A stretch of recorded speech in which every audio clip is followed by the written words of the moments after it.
다윗이 마루턱을 지나 조금 지나니 무비보셋이 종 시바가 안장 지은 두 나귀에 떡 200개와 건포도 100성이와 여름과일 100개와 포도주 한 가죽 부대를 싣고 다윗을 맞는지라. 왕이 시바에게 이르되 내가 무슨 뜻으로 이것을 가져왔느냐 하니 시바가 이르되 나귀는 왕의 가족들이 타게 하고 떡과 과일은 청년들이 먹게 하고 포도주는 들에서 피곤한 자들에게 마시게 하려 함이니이다. 왕이 이르되 내 주인의 아들이 어디 있느냐 하니 시바가 왕께 이르되 예루살렘에 있는데 그가 말하기를 이스라엘 족속이 오늘 내 아버지의 나라를 내게 돌리리이다 하나이다 하는지라. 왕이 시바에게 이르되 무비보셋에게 있는 것이 다 내 것이니라 하니라. 시바가 이르되 내가 절하나이다. 내 주 왕이여 내가 왕 앞에서 은혜를 입게 하옵소서 하니라. 다윗 왕이 바후람에 이름에 거기서 사울의 친족 중 한 사람이 나오니 게라의 아들이요 이름은 시므이라. 그가 나오면서 계속하여 저주하고 또 다윗과 다윗 왕의 모든 신하들을 향하여 돌을 던지니 그때의 모든 백성과 용사들은 다 왕의 좌우에 있었더라. 시므이가 저주하는 가운데 이와 같이 말하니라. 피를 흘린 자여 사악한 자여 가거라 가거라. 사울의 족속의 모든 피를 여호와께서 내게로 돌리셨도다. 그를 이어서 내가 왕이 되었으나 여호와께서 나라를 내 아들 압살롬의 손에 넘기셨도다. 보라 너는 피를 흘린 자이므로 화를 자초하였느니라 하는지라. 스루야의 아들 아비새가 왕께 여짜오되 이 죽은 개가 어찌 내 주 왕을 저주하리이까. 청하건대 내가 건너가서 그의 머리를 베게 하소서 하니 왕이 이르되 스루야의 아들들아 내가 너희와 무슨 상관이 있느냐. 그가 저주하는 것은 여호와께서 그에게 다윗을 저주하라 하심이니 내가 어찌 그리하였느냐 할 자가 누구겠느냐 하고 또 다윗이 아비새와 모든 신하들에게 이르되 내 몸에서 난 아들도 내 생명을 헤아려 하거든 하물며 이 베냐민 사람이랴. 여호와께서 그에게 명령하신 것이니 그가 저주하게 버려두라. 혹시 여호와께서 나의 원통함을 감찰하시리니 오늘 그 저주 때문에 여호와께서 선으로 내게 갚아주시리라 하고 다윗과 그의 추정자들이 길을 갈 때에 시므이는 산빌탈로 내려가면서 저주하고 그를 향하여 돌을 던지며 먼지를 날리더라. 왕과 그와 함께 있는 백성들이 다 피곤하여 한 곳에 이르러 거기서 쉬니라. 압살롬과 모든 이스라엘 백성들이 예루살렘에 이르고 아히도벨도 그와 함께 이른지라. 다윗의 친구 아렉 사람 후세가 압살롬에게 나아갈 때 그에게 말하기를 왕이여 만세 왕이여 만세하니 압살롬이 후세에게 이르되 이것이 내가 친구를 후대하는 것이냐. 내가 어찌하여 내 친구와 함께 가지 아니하였느냐 하니 후세가 압살롬에게 이르되 그렇지 아니하니이다. 내가 여호와와 이 백성 모든 이스라엘의 택한 자에게 속하여 그와 함께 있을 것이니이다. 또 내가 이제 누구를 섬기리이까. 그의 아들이 아니니이까. 내가 전에 왕의 아버지를 섬긴 것 같이 왕을 섬기리이다 하니라. 압살롬이 아히도벨에게 이르되 너는 어떻게 행할 계략을 우리에게 가르치라 하니 아히도벨이 압살롬에게 이르되 왕의 아버지가 남겨두어 왕궁을 지키게 한 후궁들과 더불어 동침하소서.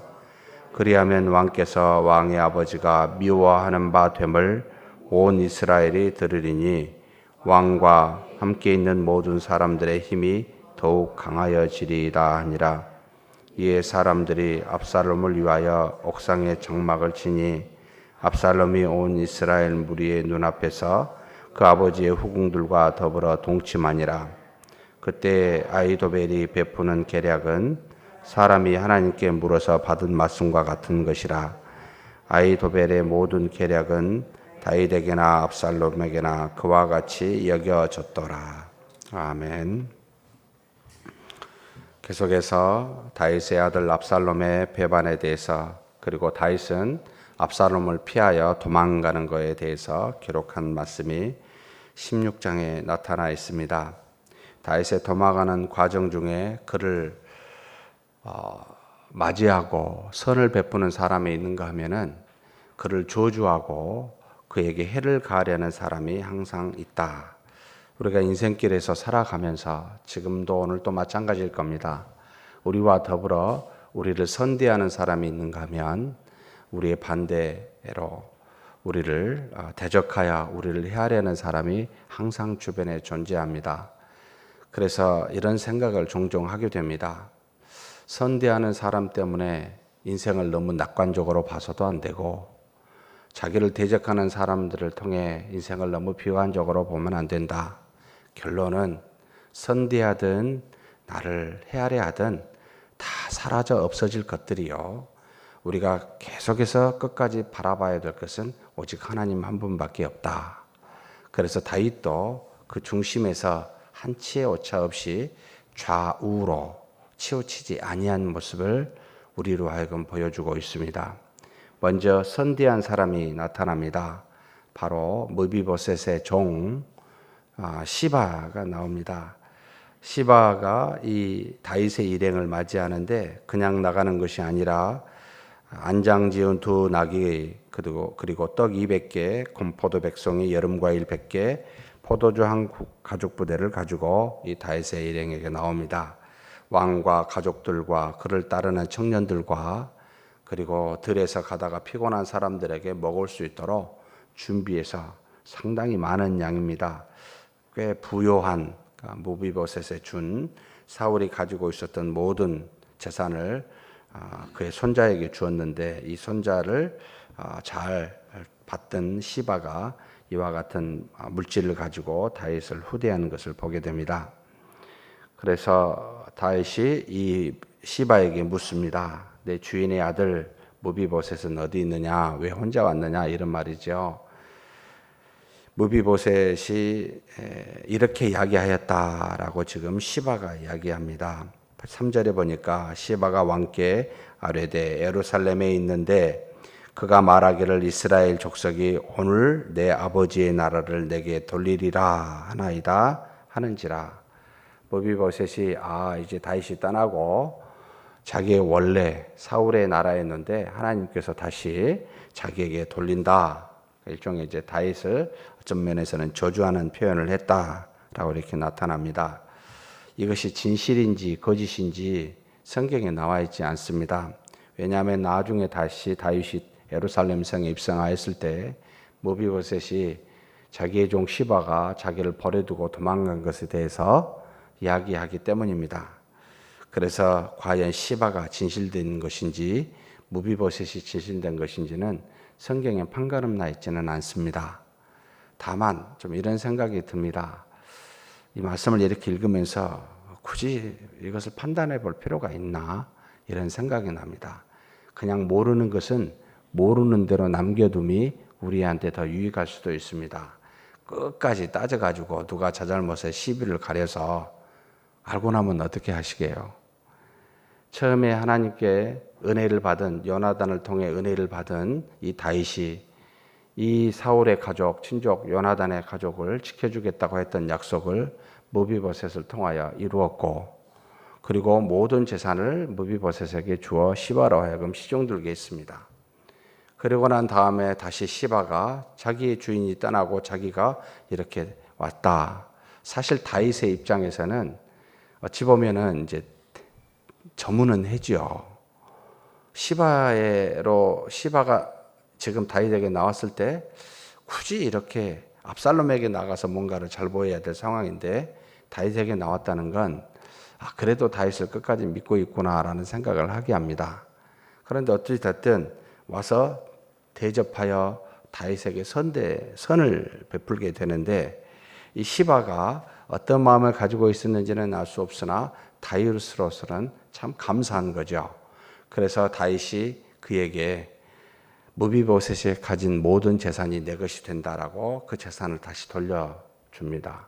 그리고 난 다음에 나중에 다시 예루살렘에 돌아왔을 때 무비보셋이 그렇게 이야기하니까 재산을 반반씩을 나누어 반은 시바에게 반은 이제 무비보셋에게 줍니다. 그냥 그렇게 받아들이는 것도 유익하다 이런 생각을 해보게 합니다. 꼭 저 사람의 막 깊은 생각이 도대체 뭐지라고 해가지고 따져서 알아서 그래서 그걸 알아가지고 선을 베푼 사람한테는 좋아하고 악한 사람은 내가 막 저주하고 뭐라 하고 그럴 이유가 별로 없어 보인다라는 생각을 스스로 하게 됩니다. 늘 많은 이야기들이 사실 옵니다만 굳이 그렇게 마음에 속까지 우리가 하나님이 아닌 이상 하나님이 판단케 하시고 하나님이 심판케 하시면 됐지 내가 그것까지 할 필요가 뭐가 있나. 다만 나에게 선대를 베푼 자에게 나도 끊임없이 선을 베풀고 나에게 저주를 베푼 자에게 저주를 베풀지 말고 다음에 심의가 나옵니다만 하나님께 맡기고 이런 인생길이 복된 게 아닌가라는 것을 생각하게 합니다. 심의가 드디어 나타나 이 다윗을 저주합니다. 당연히 저주할 만한 이유가 있습니다. 본인은 베냐민 지파이기 때문에 그렇습니다. 원래 하나님께서 베냐민 지파인 사울에게 왕을 주었고 모든 이스라엘 민족을 다스리게 했는데 자신의 친족인 이 사울과 그 모든 자손들이 죽게 되니까 원통함이 있지요. 그런데 가만히 보면 사실을 잘못 알고 있는 거죠. 다윗이 단 한 번이라도 단 한 사람이라도 사울의 가족 중에 해를 주어 죽인 사람이 있습니까? 라고 묻는다면 아무도 없습니다. 전부 다 사울과 그의 아들들은 요나단을 포함해서 블레셋 군대에게 죽었고 그리고 가만히 그냥 다윗은 사울을 피해 도망다녔을 뿐이지요. 그리고 난 다음에 유다의 왕이 되고 난 다음에도 아브넬에 의해서 이스보셋이 왕이 되었고 이 왕이 된 이스보셋도 결국은 그들의 신하에 의해서 죽임을 당하지 않았습니까? 그리고 군대 장관 아브넬도 마찬가지로 요압이 죽였지 다윗이 죽이지 아니하였지 않습니까? 사실 다윗은 아무도 베냐민 지파 중에 누구도 손을 대 죽인 사람이 없습니다. 그럼에도 불구하고 결과론적으로 보면 이 심의 입장에서는 결국 다윗이 왕을 차지했고 이스라엘을 다스리게 되니까 사울의 원수가 아니냐라고 지극히 단순하게 생각하는 우리입니다. 그 자리에 앉아야 할 사람이 이 사람인데 다른 사람이 그냥 앉았는데 그 사람 때문이라고 탓하여 그를 원수로 생각하는 경향, 우리 지극히 인간적인 모습들인 거죠. 시므이는 그런 입장에서 다윗을 저주합니다. 좋습니다. 시므이 입장에 그렇게 이해한다 치고 사실 다윗의 입장이 잘 이해가 안 갑니다. 아무 잘못도 없고 저주를 하는데 그리고 그 옆에 그 영맹스러운 요압의 동생 아비새가 나서서 저 죽은 개 같은 참 표현도 참 너무 멋있었어요. 좀 속이 좀 시원하다는 생각도 듭니다. 죽은 개가 어찌 내 주 왕을 저주하리까? 나에게 청하건대 내가 건너가서 그의 머리를 베게 하소서. 정말 충성된 군대 장관이죠. 그런데 왕이 뭐라고 이야기합니까? 수로의 아들들아, 내가 너희와 무슨 상관이 있느냐? 내가 저주하는 것은 여호와께서 그에게 다윗을 저주하라 하심이니 내가 어찌 그리하였느냐 할 자가 누구겠느냐? 누구 때문에 나를 저주한다고요? 여호와께서 그렇게 하게 만드신 것이다라고 다윗이 받아들이고 있습니다. 저는 참 이게 이성적으로 잘 안 받아들여져요. 제가는. 참 어떻게 이렇게 생각할 수 있을까? 정말 내가 누군가를 죽였다면 그래 하나님이 그러셨을 거라고 믿고 받아들이겠는데 다윗의 입장에서는 억울하지 않습니까? 뭘 자기가 저주한 게 있습니까? 아니 조금이라도 손을 댄 게 있습니까? 그런데도 하나님께서 그리 하셨을 거라고 저주했을 거라고 받아들이고 있습니다. 그 다음 11절 12절의 말씀이 참 저를 울립니다. 다윗이 야비새와 그 모든 신하들에게 이르되 내 몸에서 난 아들도 내 생명을 해하려 하거든. 여기에서 그 절망이 묻어나요. 내 몸에서 난 아들도 내 생명을 해하려 하는데 베냐민 시바 저 사람 마땅하지 않겠느냐는 거죠. 하물며 이 베냐민 사람이랴. 지금 다윗의 마음은 이 베냐민 사람의 저주보다 더 큰 마음의 상함이 뭐죠? 자신의 아들 압살롬이 자기를 해하려 한다는 겁니다.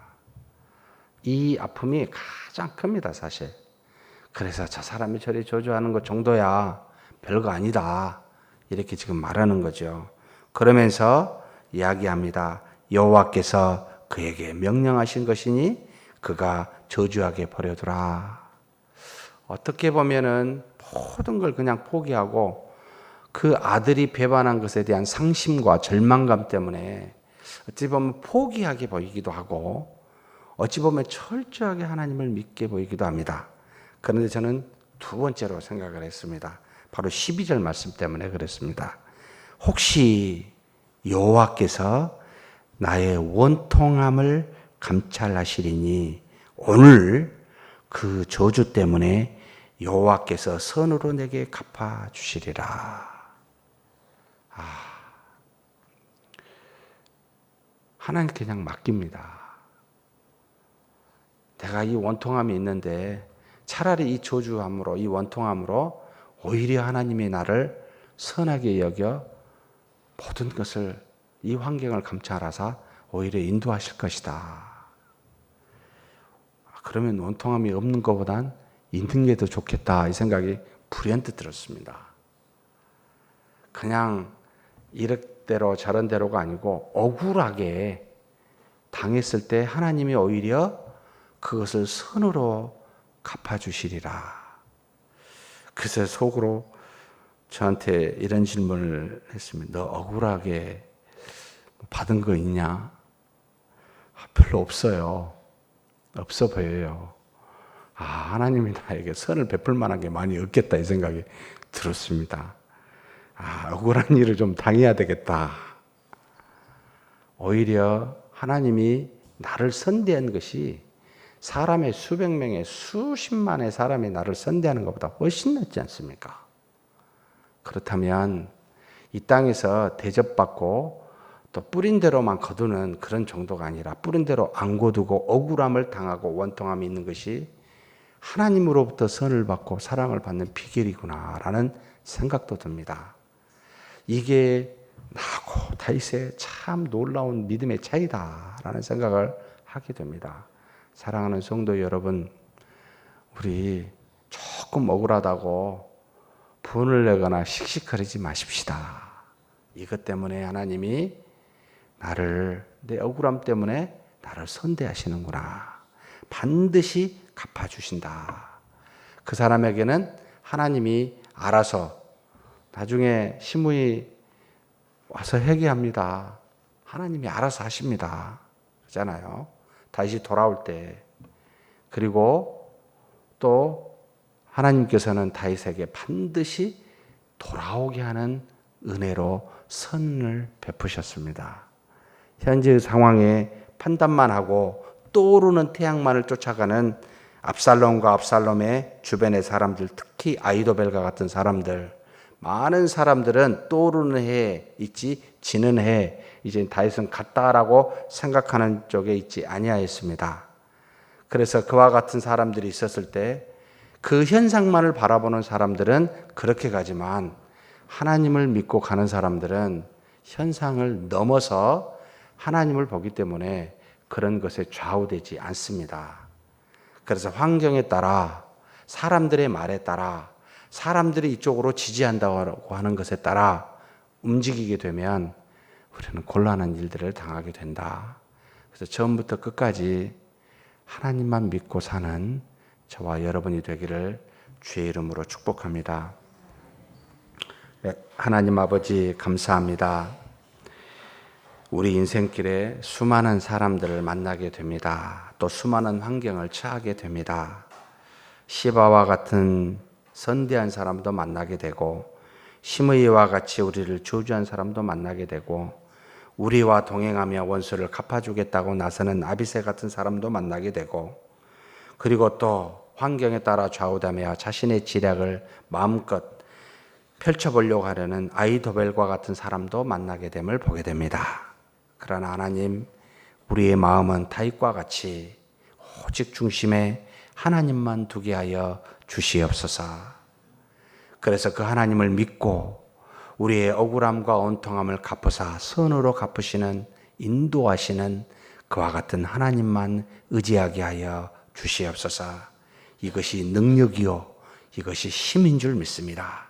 사람을 따라가고 환경을 따라가다 환경이 변하고 사람이 변함을 우리가 경험하게 될 텐데, 그럴 때마다 세상의 모든 것이 헛됨을 알고 영원히 변치 아니하시는, 우리를 지키시고 보호하시는 하나님만 의지하는 우리 모두가 되게 하여 주옵소서. 감사하고 우리 주님 예수님의 이름으로 기도하옵나이다. 아멘.